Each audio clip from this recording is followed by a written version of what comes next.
Hey, what's going on, guys? Welcome to another episode of Eat Up Mondays with your boy Trevor Pope. Just want to say thank you guys for joining me. It is an honor and a privilege. Yes, it is the day after Sunday, so we are here once again to share a spiritual meal. Before I get into the meal, I just want to say, if you have not subscribed to our YouTube channel, please do not forget to subscribe. And after you click the subscribe button, don't forget to click the bell because it will notify you every time we upload a video. Listen, don't forget to like the video if it is encouraging to you. Don't forget to share it with somebody if it is encouraging to you. We know that in this day and time, we need as much scripture, as much word, as much encouragement as we can get. So please, if you can, if you have the time, make time, share with somebody else if it is a blessing to you. So guess what, guys? That's all I got to say on that. I'm hungry, you're hungry. So without further ado, guys, let's dig in. My thought today, or our spiritual meal today, is going to be coming out of Ecclesiastes chapter 9 and verse 10. And this is something that I was reading a couple of days ago, the scripture I came across. And, it really hit me. It really made me think of not only my own life, but just, in conversations with others, things that they deal with in their lives, just listening to people online, just various feedback from comments, whatever it may have you, it really made me think of those things. And I said, I really wanted to share this, and prayerfully it would encourage somebody.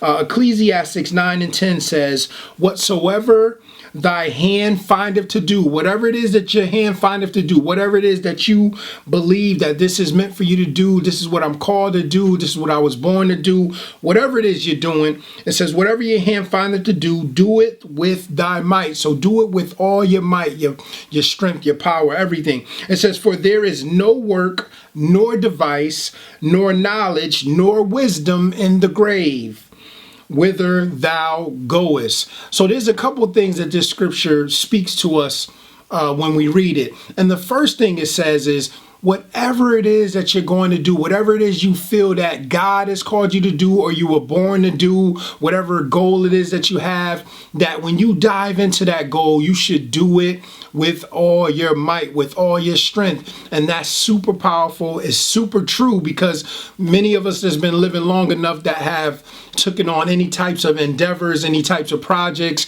we know that it's a fact that if you don't dive into it and do it with all your might, if you don't give it your all, it is easy to just kind of let it go. It is easy to just let it fall by the wayside. And that's why the scripture starts off by saying, listen, whatever you do, give your all to it. And I wanted to encourage you guys, listen, whatever it is that you feel God has called you to do, whatever it is you feel that you were born to do, whatever you feel is your purpose. You could be saved, not saved. The scripture says, listen, whatever it is that you are doing, you need to do it with all your might. Do not allow things to come in, because when you don't do it with all your might, when you don't do it with all your focus, with all your strength, what happens is it's easy to allow little things to come in the midst of that. It's easy to be distracted, different distractions to pop up. It could be something that's serious. It could be something that's minor. It could be TV. It could be an emergency. Whatever the case may be, always remember that whatever you feel you were born to do and it's your purpose to do, it's always going to be opposition. So that's why you have to be very intentional about it. You have to give it all your blood, sweat, and tears. You got to put everything into it to the point of where you don't allow anything to come and take you off course from that. And I know many of you just listening to me right now are saying, listen, I know that to be true. I know just me talking about this, some of you guys are reflecting on some things that you've laid to the wayside, some things that you put down that you should have been doing consistently. And that's another thing. When we don't do it consistently, a lot of times when we go back to it, we're basically like starting over. Sometimes there's some grace there. Maybe we're able to leave where we left off. We didn't lose too much traction where we were, but a lot of times when we go back to those things, we find ourselves having to start over, and that could be very frustrating. And sometimes what happens when we go back and we have to start over and have to go through that same process of laying that foundation and rebuilding and all of these different things, that can can even discourage you even more. And that can cause you to just totally forget about it. Like, you know what? I'm not doing this at all. So that's why it's super important that when we start something, we put our all into it. We go hard, we go strong.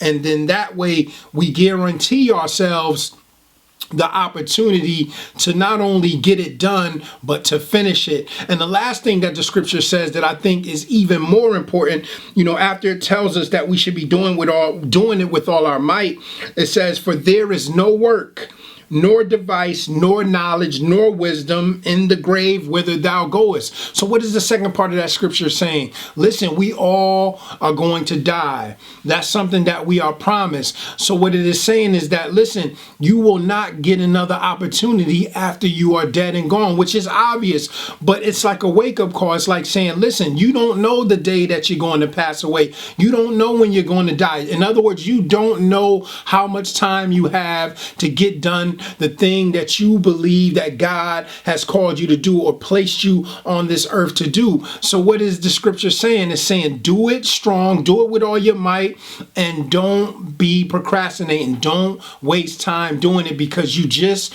don't know when your last day on this earth is going to be. One of the most powerful sayings, and I don't know who was the first to say it, because I've heard many say this saying, they say that one of the richest places in the world, if not the richest place, is the graveyard. And why is the graveyard the richest place in the world? Because the graveyard is full of people that died, not fulfilling their purpose. They died with books in them. They died with ministries in them. They died with businesses in them. And how many of us know there's plenty of people, including ourselves, that we can think about, things that were talked about by them or talked about by us that we did not start.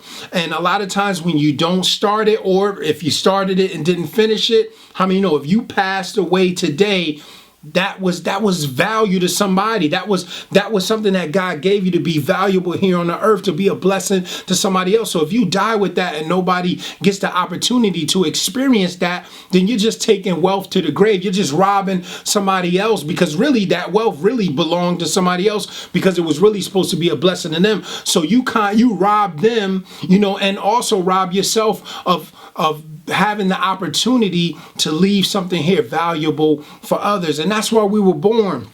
We wasn't born to just do everything here for ourselves. Even when we get money, think about what the scripture says.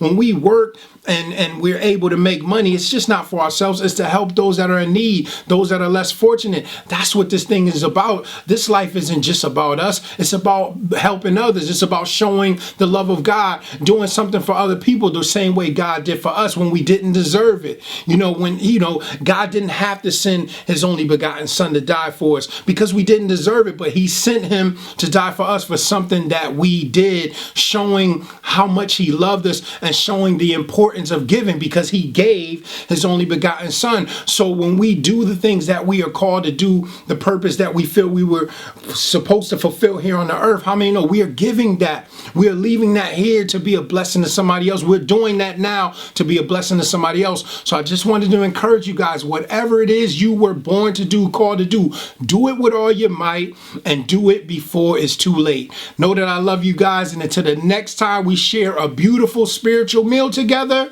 shalom.